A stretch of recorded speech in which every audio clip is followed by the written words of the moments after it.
So everyone, welcome to Counting and Probability, video number 8, and we are going to be talking about the basics of probability.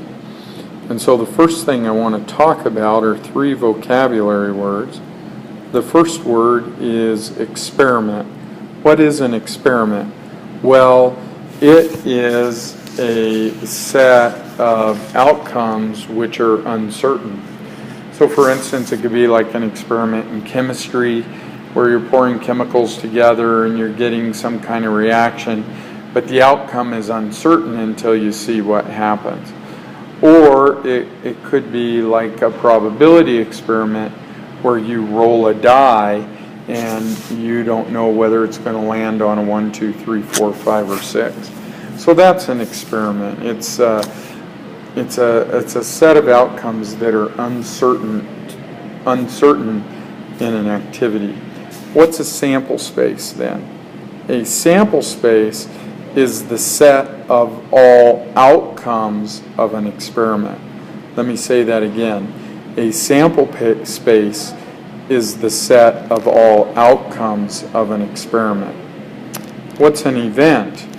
An event is a subset of a sample space. An event is a subset of a sample space.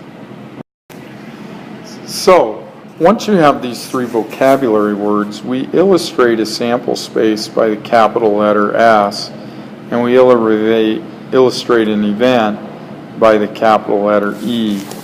And therefore, we can define the probability of an event, which is this notation, probability of an event, by taking the number of elements in the event and dividing it by the number in the sample space. So on the next slide, we'll do an example. So what we're going to do is we're going to let our experiment be defined as tossing a coin 1 time. When I toss a coin 1 time, then my sample space consists of I either get a head or I get a tail. And I'm going to make my event the event that I get a head. So what's the probability of my event? Well, it's the number of elements in the event divided by the number of elements in the sample space. Well, the number of elements in the event is 1, and the number of elements in my sample space is 2. So the probability of getting a head on 1 toss of a coin is 1/2, exactly what we would expect. We call probabilities figured out in this way, we call them theoretical probabilities.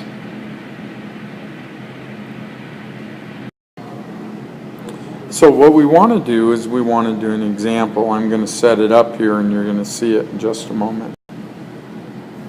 So what we have here is our experiment is we're going to roll 1 die and we're going to record the result. Alright, and I have 3 probabilities I want you to find. The first probability is find the probability of getting a 3. Well, that's going to be the number of 3s you would get when you roll a die divided by the number in the sample space. So what we need to realize is our sample space is equal to the set 1, 2, 3, 4, 5, 6. And knowing that the sample space is this set helps us to be able to answer this question.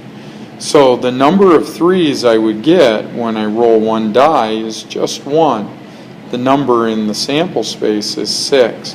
So the probability of getting a 3 is 1 out of 6. How about an odd number? So that would be the number of odd numbers, again out of the number in the sample space. We already know the number in the sample space is 6, and if we look really quick, we can see that there are 3 odd numbers. So the probability is 3 out of 6, and we always reduce probabilities to the lowest common terms, so that's 1/2. How about the probability of getting a prime number? Well, in this case, you would need to know which numbers are prime. 2, 3, and 5 are prime. 1, 4, and 6 are not prime. So the probability would be the number of prime numbers in the sample space divided by the number in the sample space. And this probability is also 3 out of 6, which is equal to 1/2. So that's your example for the types of problems you have to do. We'll be assigning problems, probably problems somewhere between 1 through 26, and you can let us know how you enjoy those problems or not tomorrow. And I'll let you know which ones tomorrow. Thanks. Bye.